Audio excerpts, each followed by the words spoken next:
This Rx8 sat for 8 years. How bad is it? Told you to walk away. That was my first and last mistake. I'm blue without your face. But what can I do? 'Cause I'm just a sinking ship, and you're just a Guy says it's been parked here since 2016. So that makes 8 years. And I mean, the title and all that sort of stands by that as well. Tires are all flat, but you know, body minus a little oxidization up there looks good. Interior also. Oh, hold on. Got one of these fancy flip keys. I feel like the interior also looks pretty good. 6-speed. And everything's here. It's not like missing pieces. Look at that 9,000 red line. Oh yeah. Needs a battery. The coolant smelled like coolant. The oil smelled like oil. Underneath is like not rusty. Spider webs and stuff.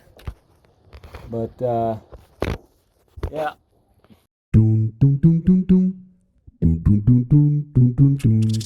I had to borrow one of the truck batteries because the Rx8 doesn't have a battery, but I need to pump up the tires. So I took the battery out, and the battery also doesn't fit. So I did jumper cables to the battery terminals, and now the tires are getting pumped up. I probably should have brought another battery, but it'll be fine. Got a bit of a flat spot.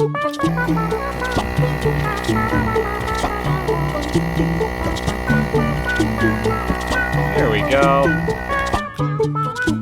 So that's cool. Perfect.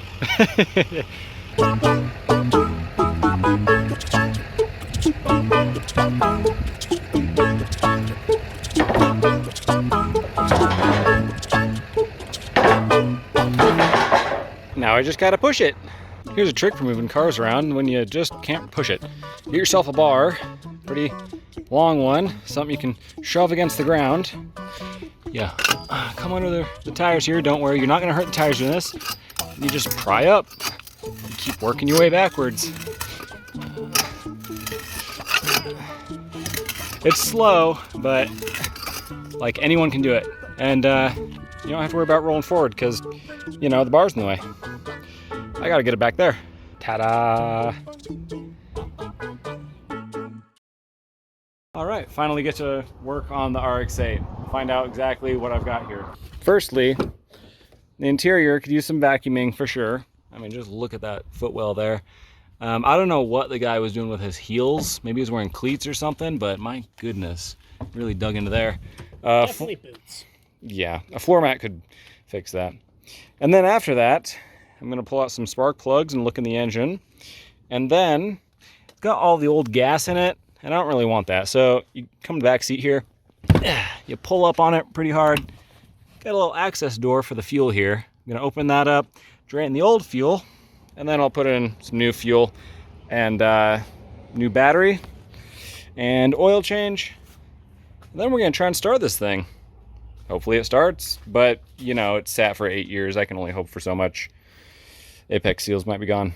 I have no idea.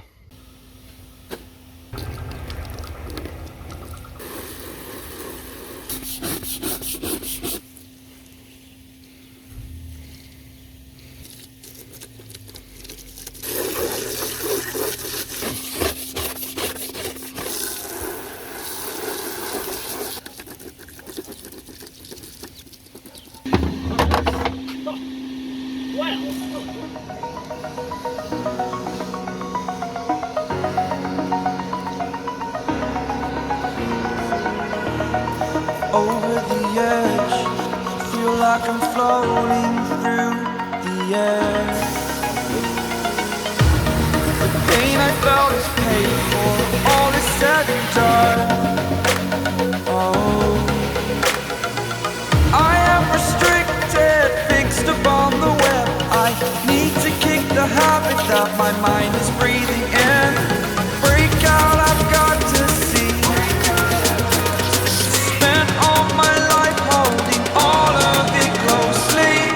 I played it innocent, a feel of discontent. I'm finally facing it all, fearless. Black Widow thinks it's so cool.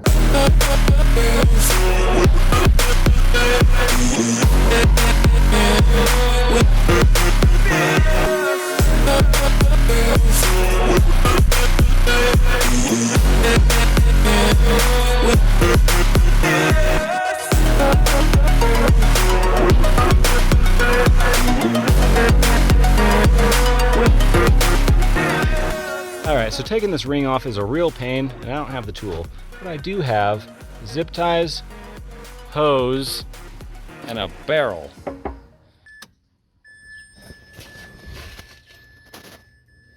Nothing's coming out. Do I have a dead fuel pump? Alright, so we have our plug here for the fuel pump. And if we get it in a position that we can take our measurement here. On one side, grounds. On the other side, we have power. So we're getting power to this point, but nothing's happening. It would seem to me that the fuel pump might be dead. So we can still try using starting fluid in the intake to try and start this. Let's see how well that works. Let's see if this thing makes combustions. This can's a little on the empty side, but use it up most I can. We can still try and start with that fluid there. Do you think it'll start? I'm confident.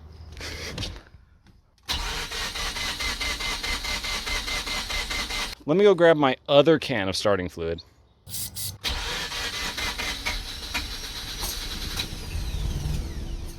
Yo! If the fuel pump worked, that would have run. Yeah. Yeah. That's good. We just gotta fix the dang fuel pump. It's gotta be replaced. Yeah. Let's see if we can make this thing run off starting fluid.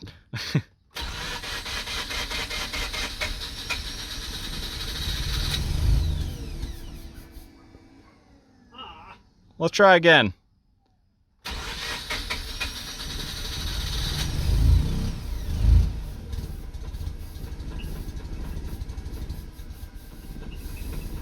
I mean, kinda.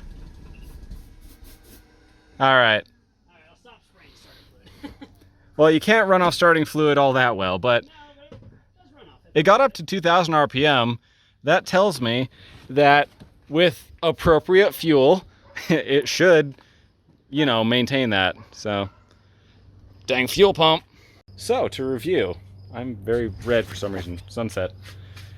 The car seems like it's gonna run, but the fuel pump doesn't work. It's receiving power, just doesn't do anything.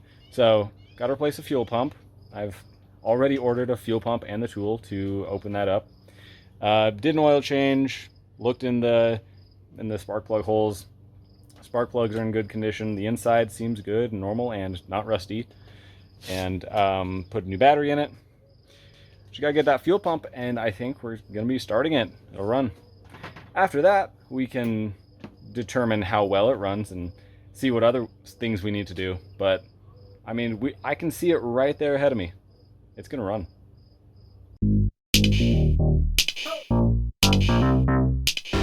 All right, day 2 with the Rx8. Today, the hope is to get it running like consistently. We got it running on starting fluid, very inconsistently. So, got to replace the fuel pump, got a tool and a pump to go with that. So, apparently Amazon's doing something with Minecraft. I thought different people owned that anyway.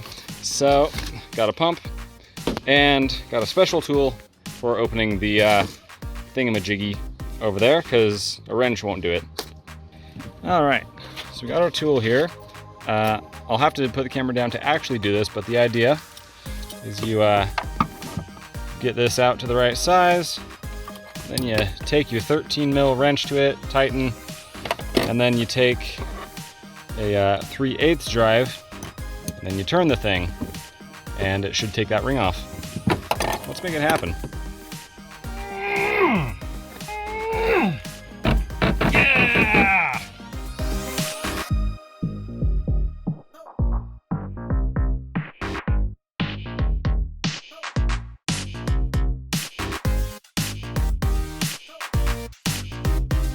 All right, so we've gotten this loosened all the way off, more or less.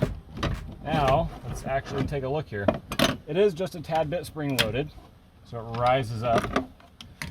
This ring is the bane of many people's existences, but we were able to get it off without cutting it. Now, we can take a look at the fuel pump. So, these wires right here, I'm pretty sure these go to the float. That tells you how much gas you have.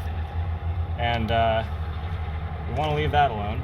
Inside here is the fuel pump and some extra fuel. I'm trying not to dump this anywhere except the tank. And there's a train going by. All right, so we still have a hose here, this blue one that we want to detach. I'm being careful not to break any plastic here. All right, that pops off. And then once I get this out of here, all right, and then we have it, ow, then we have it free. And in the middle here, this gray thing is the actual fuel pump. That's what we're replacing.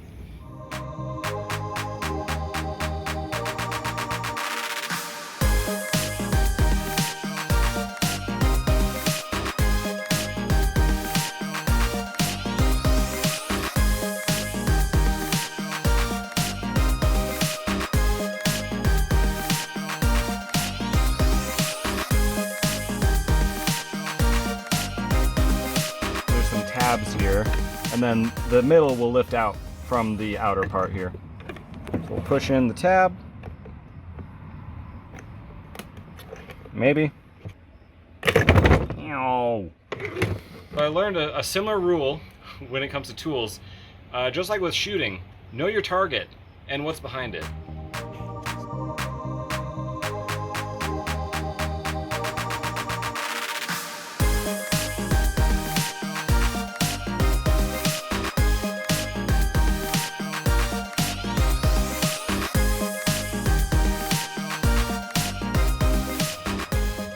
Reassembled, new fuel pump.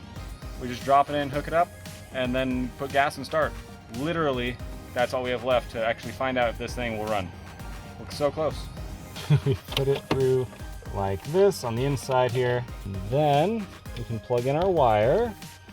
So then the fuel ring will hold that in. This fella. Again, it's spring loaded, so we'll have to push down to accomplish this. And if it was difficult to take off, probably gonna be difficult to put back on. I got gas! All right, let's see if this thing will turn on. Come on, baby, start.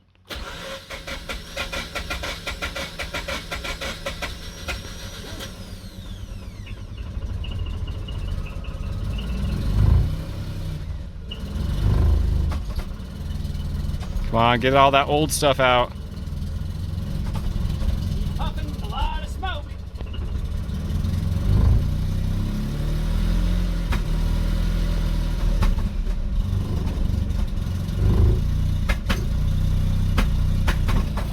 Hey, take the camera.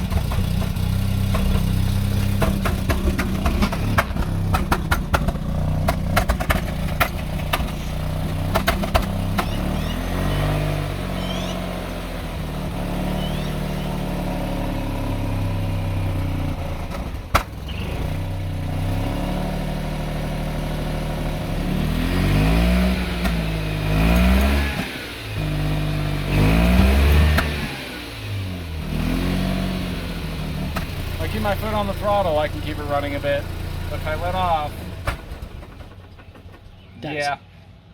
All right, so if I keep my foot on the throttle, I can keep it alive and rev it up. But if I let off, it dies. So the compression's probably not good enough to sustain it. I'm gonna try one more time.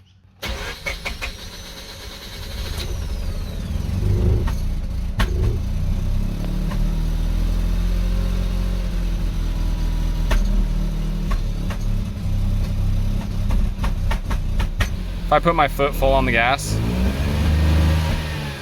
it like maxes out at 5,000 RPM. Yeah. I can't do the throttle here because, well, there is no manual throttle. I've only got about a foot in front of me and behind me, but I'm pretty sure I can drive forward and backward. Let's find out. Power steering works. Ah, it died. Killed it. Who wants to build an engine? In reality, the next thing is going to be compression test, so we can have numbers to put to the health of the engine. So, to put the final nail in the coffin on this engine, we need to actually know what the pressure is. We need some numbers to put along with how bad it is. And they do make compression testers for rotary engines, but for this purpose, I think a normal compression tester will work. If you want to try it with a normal compression tester, you can. If you're able to remove the Schrader valve from here, do that so you can get the individual compressions from it. And you're going to need to video the compression test and then take it into video software afterwards. And there's a chart I'll put up on screen. Basically, you'll get your score for your engine. You want pressure and you want fast speed with it. But I'm not really trying to get an exact measurement. I just want to know, is the engine even a little good? Is there any good pressure in it? So that's what I'm going to go find out. Step 1, remove the lower spark plugs and plug in the compression tester. This is much easier from the underside of the vehicle than from the top side. Pretty good access down here. Step 2, open up your relay and fuse box and pull out either the fuel relay or the fuel fuse. A little 20 amp one right there. Step 3, try to turn the engine on, but it won't receive fuel because you pulled that out. And when you're starting, remember to hold the throttle, the gas pedal, all the way down. You want to have as much airflow into the engine as possible so that you get the best reading that you can possibly get.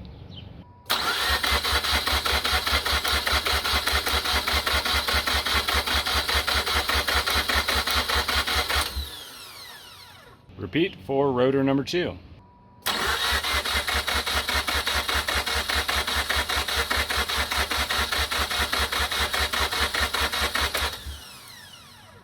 Alright, so apparently the front rotor has just absolutely no compression at all, which makes me think the seals might actually be stuck. Alright, so how we're going to maybe fix the compression on the front rotor is to add some automatic transmission fluid. What we're going to do, we're going to take our automatic transmission fluid and a turkey baster, not one that I use for food, it's an extra, and we're going to open up the spark plug holes, the bottom two. We're going to inject 1 to 2 ounces of automatic transmission fluid into each rotor. We're going to try rotating the engine without turning it on, so fuel off, and once that's mixed around, then we let it sit overnight, and tomorrow we'll see if that freed anything up. Again, absolutely no compression is kind of weird. Usually there's at least a little bit, but maybe this will fix things, maybe not. The engine probably needs a rebuild in its future, but if this restores enough pressure to the front rotor, then, well, maybe we got something. Let's try it out. If you remove the wheel or turn it all the way to the right, you get a bit of a gap here, and you can get your spark plug holes through here. Now we're going to let the car sit overnight, and tomorrow we'll crank it a bit more, put the spark plug back in, and try to start it. It'll probably be really smoky from all that ATF, but that might restore some pressure in the combustion chambers. We'll see about that. See you tomorrow. Also, with all this cranking, make sure your battery doesn't die or, drain too much. Put it on a charger or something so you make sure it doesn't go down too much. Also, this car at sunset, oh yeah, I love that.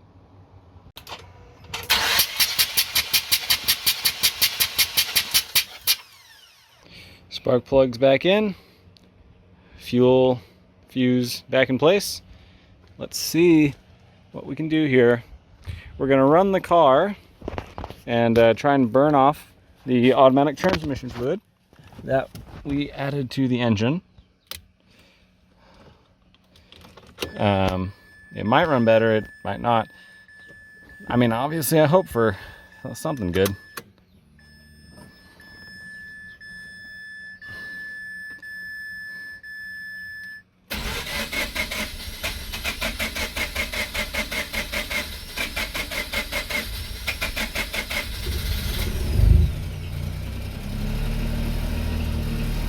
Probably be a lot of smoke too. Yep, burn out all that old stuff. Burn out all that transmission fluid. Huh, smoky.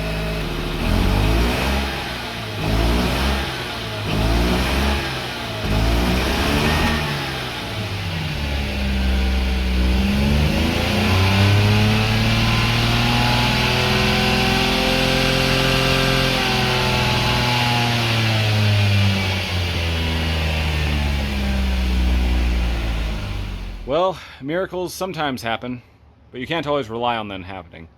And in this case, the automatic transmission fluid thing didn't restore any pressure. So, definitely gonna have to rebuild the engine.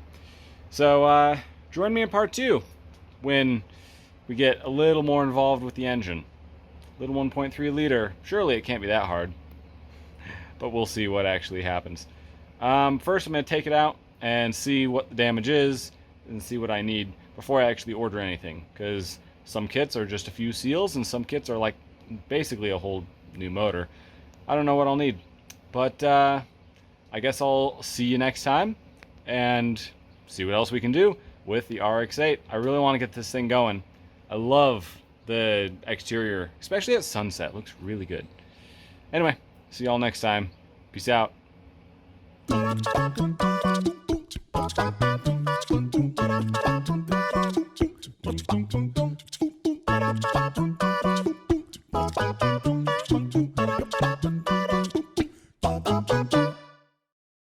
I'm gonna be honest, with the dead rotor in front and the rear one making at most 75 psi, I'm surprised this thing can start at all.